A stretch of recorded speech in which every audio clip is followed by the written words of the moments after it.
Hey, what's up guys, and welcome to this video. As you've probably guessed by the change in scenery, I have now left and I now am back at university in Portsmouth, and it's good. I got the priorities out of the way straight away, got all the computer set up before I'd even made the bed, and I'm in about 2 days and still haven't actually unpacked anything. As you can see, it's pretty poor really, but obviously the important stuff has been done. The point of this video is just to explain to you really just what's going to happen with the channel now that I'm back here, how this affects everything, obviously how it affects you, how it affects the videos, and really just to reassure you that you don't have anything to worry about. So before I actually address any concerns, I will say that the setup I've got here is exactly the same as what I've got at home. Still waiting on that legendary ROG Swift that still hasn't arrived. What has been announced is that there is a panel that has actually been made. It's not in a monitor yet, but the panel itself has been made, and that's a 144Hz IPS 1440p monitor, which is very interesting news. Of course, the ROG Swift is a TN based monitor, and essentially this could be literally just the best monitor just out there for not only general use but for gaming as well. So I'll bring you more on that as and when it happens. What's actually going on with this room and the setup? Well, there's an aerial point over there, and the TV I want to be is over there, so I'm going to have to do some rejigging, getting some more cables in. I'm going to get a big TV stand as well, because at the moment it's like on an underwear drawer, so that'll have to do, and then I'll move it all over there. Hopefully I'll get the 4K TV in a couple of months as well. Not sure what to do for sound system, because obviously all the speakers are over here. Hopefully again get some more stuff in. It's all about getting more stuff in really.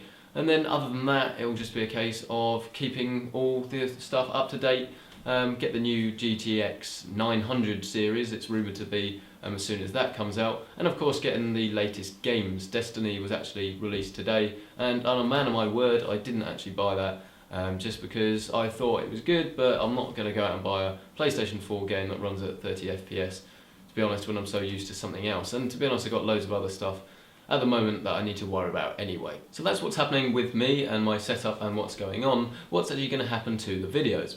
Well, hopefully nothing. Hopefully it should stay pretty much how it was before.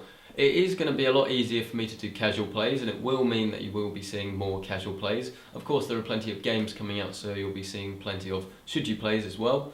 I don't know if I've mentioned this before. I think it was in a video that I made that didn't go out. But someone actually asked me why I do should you plays and why I don't do reviews, and that they'd like to see reviews. Reviews? Well, I'd like to see reviews. Well, the problem that I have with reviews is that, especially at this time of the year, you get so many games come out. And so say one of the most anticipated, I can't speak now, one of the most anticipated games comes out that you've been waiting for, and it gets an 8 out of 10, universally everywhere. The general thing is that it's a very good game. But then something comes out and it gets a 9 out of 10, it's not something you were necessarily interested in before, but then does that make that game better than the thing that's an 8 out of the 10, the 8 out of 10? Well, I guess by that system it does, but of course in real world it doesn't. So the whole point of should you play is to get anyone that's interested in the game, or to show you what the game is if you haven't heard it before, and answering, the case of should you be playing it, should you go out and buy it. And that way it gives you more sort of depth to an answer rather than just a score of whether you should be playing it or not. So I hope that clears that up. I could maybe start doing reviews again, but I think the should you play system, in my eyes anyway, is better. But of course most of the views on this channel don't actually come from the gaming videos. They are more the guide videos, and those are the ones that I put plenty of effort and time into. I do that with all videos, but especially these sort of guides and unboxings and reviews of actual computer products, because realistically that is what more people are interested in. It's kind of harder to make it more sustainable, because obviously I've got to keep getting new stuff in and finding new stuff to do videos and guides about, but I like doing it. And as always, if you have any suggestions for videos like that, leave them in the comments below. At the moment it's going to be quite simple because I don't have too much stuff on, but if I start getting a lot of stuff on, that's going on around me at uni, then it is going to mean I will have less time to do those videos, and they are very time consuming. But I can promise that I will do one of those a week. That was what I did last year, and I'm going to stick to that.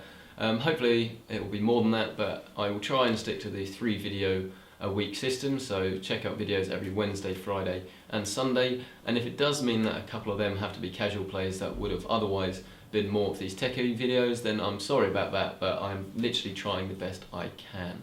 And lastly, if you're here for technology videos, then like I've said before, getting a new phone in very soon. One of my flatmates as well is actually next door, probably listening in, he's getting the new iPhone, or at least he said he's getting the new iPhone, so you'll be able to get to see that as well and see if it's any good. And of course that rumoured iWatch thing, if that comes out, we'll probably get our hands on that as well. So if you hear of the tech, don't worry, that is going to stay exactly as it was before. Thank you though for checking out this video. What do you think of my setup? I know it's a bit messy at the moment. It is going to be improving over time. What do you think of this room? What do you think of this room from a lighting perspective? Actually, I think it's quite nice. There's a big, large open window there, and I've got the reflector there that's shining light into my face, so hopefully you can see it better. Obviously, many people don't want to, but you're here, so thank you for wanting to see my face. But yeah, now I've lost my train of thought completely. But yeah, let me know what you think of just the whole setup, you know, whether it's anything from computer to actually technical. Let me know what you think. Other than that, don't forget to subscribe if you haven't already. Of course, this is the subscriber update, so hopefully you already are, but if you aren't, then subscribe, and if you are, please stick with the channel. Thank you very much for watching this video. If you like this video, as always, guess which button you need to press? It's the like button. If you didn't like it, then, you know, just press the dislike button. I'll be very sad.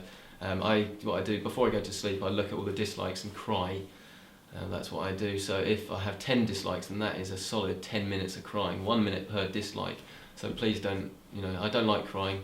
My eyes are a bit dry from all those tears. That joke's gone on a bit too long, sorry about that.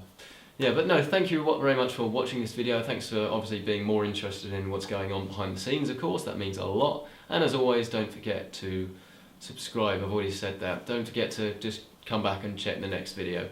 Thank you very much for watching, and I will see you in the next one.